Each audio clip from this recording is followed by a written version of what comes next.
Bincang Indonesia, Indonesia harus semangat. Harus semangat karena membahas hal-hal yang sedang viral dan membincangkannya bersama narasumber berkompeten.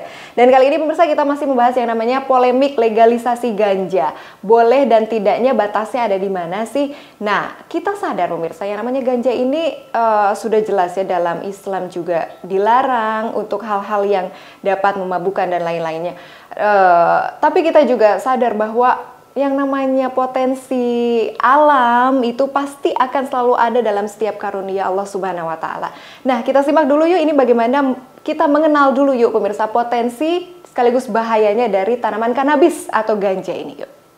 Sahabat semangat, Undang-Undang Nomor 35 Tahun 2009 tentang narkotika memasukkan ganja tergolong narkotik golongan 1 bersama dengan sabu, kokain, opium, dan heroin. Izin penggunaan terhadap narkotika golongan 1 hanya dibolehkan dalam hal-hal tertentu. Dan di luar itu, maka dianggap melanggar hukum alias ilegal. Untuk diketahui nih sahabat semangat, berikut ini manfaat dari ganja. Yang pertama, mengurangi rasa sakit dan mengatasi peradangan.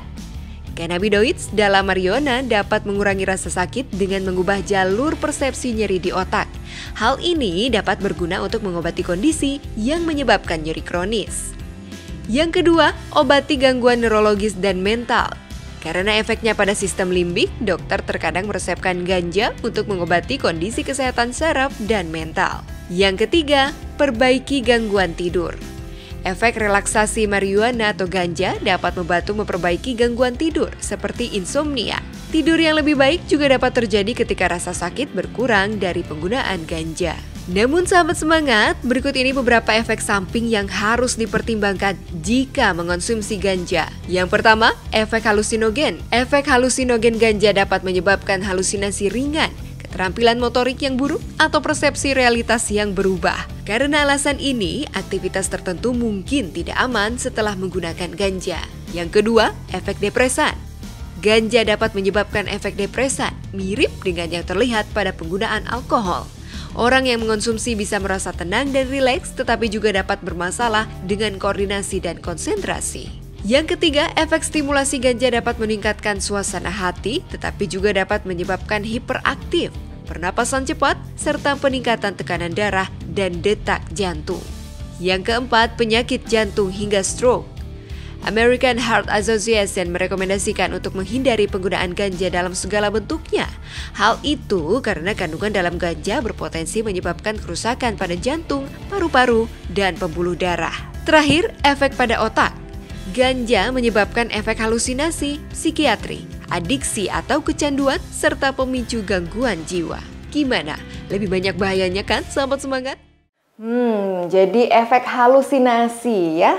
Itu dampak negatif ya, tapi yang namanya karunia alam pasti dong ada potensinya juga. Kita masih terhubung pemirsa bersama Pak Dea Rinova selaku Kepala BNNK Karawang. Pak Dea, sebenarnya apa sih alasan ganja bisa jadi material pengobatan medis sebelum kita membahas yang namanya bahayanya?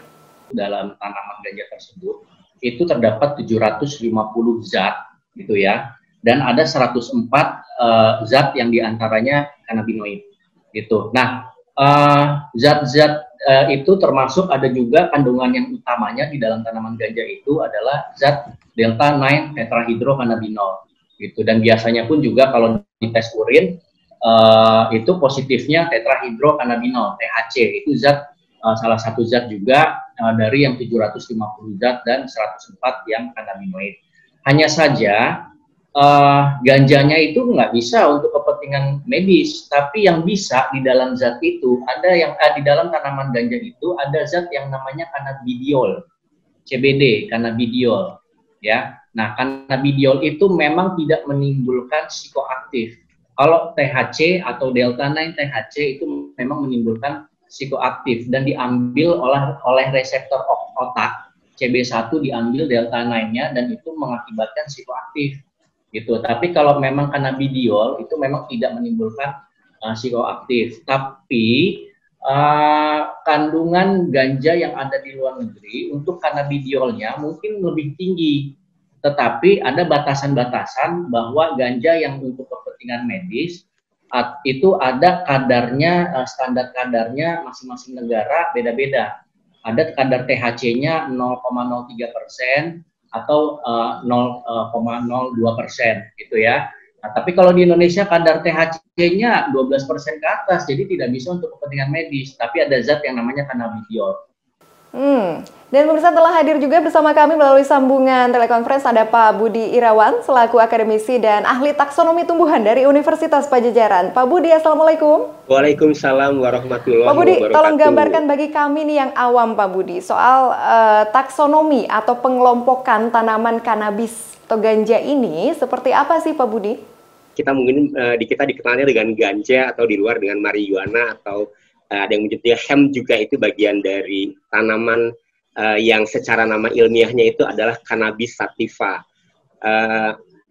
Untuk klasifikasi pengelompokannya, sekarang dia dikelompokkan ke dalam Cannabase, itu meliputi dari tanaman kanabis sendiri tadi, kemudian ada marga humilis, dan juga ada beberapa marga dari Celtidaceae. Jadi sekarang kelompok Cannabinaceae itu ada 3 kelompok tadi.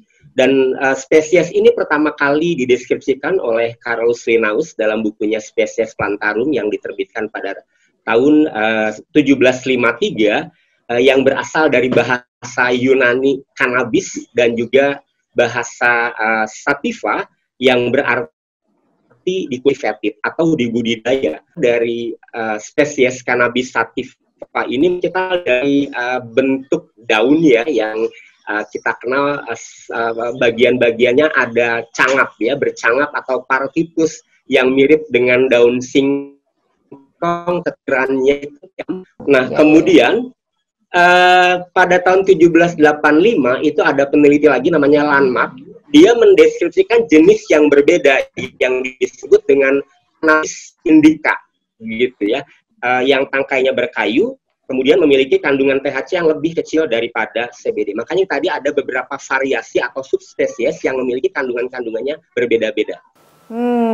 Berarti secara morfologi nih, Pak Budi, kanabis ini bisa dimanfaatkan untuk apa saja sih? Nah, kalau melihat berdasarkan karakter morfologinya tadi, sebelum diketahui kandungan kimianya tadi, itu masyarakat menggunakan tanaman ganja ini untuk fiber plant ya, untuk serat, digunakan untuk tali, kemudian digunakan untuk jala dan juga untuk pakaian ya, tetapi kualitas seratnya kurang bagus. Kemudian selain itu ada yang memanfaatkannya juga resinnya, tadi mungkin dari biji ya, ada yang disebut dengan kelompok resin tadi ya, karena memang resinnya itu dulu digunakan sebagai bahan bakar. Baik, berarti dari sudut pandang biologi nih Pak Budi, mengapa sih si kanabis ini sampai digolongkan sebagai narkotika? Mengapa dia digolongkan narkotika? Karena memiliki senyawa-senyawa yang bersifat halusinogen, yang dia bisa menyebabkan penurunan atau perubahan kesadaran pada penggunanya. Kemudian dia juga bersifat adiktif yang bisa menyebabkan kecanduan. Kemudian juga dia bersifat stimulan yang bisa mempercepat gerakan jantung kita. Dan juga dia memberikan depresan ya, untuk memberikan rasa ketenangan seperti itu. Kemudian efek tersebut tuh bisa kita rasakan apabila kita mengkonsumsi dengan cara seperti apa sih Pak Budi? Biasanya digunakan seperti merokok begitu kan, dihisap seperti itu, dan efeknya adalah terhadap kesadaran otak kita. Itu biasanya nanti melemahkan kerja kerja otak kita, berpikiran jadi lebih lambat, kemudian menimbulkan rasa-rasa sifat malas yang akhirnya mengganggu motorik kita ya, sehingga mengganggu kinerja aktivitas tubuh kita. Baik, ini PBB melegalkan ganja untuk medis, pemirsa.